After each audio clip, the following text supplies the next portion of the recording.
नाही. अरे चल का माझा ऐक तुला का चल. अगं म्हातार बर ना.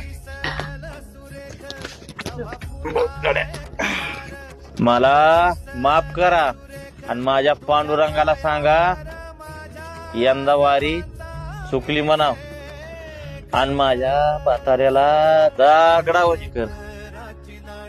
कधी तुटायाची नाही उभ्या जन्मात विठ्ठला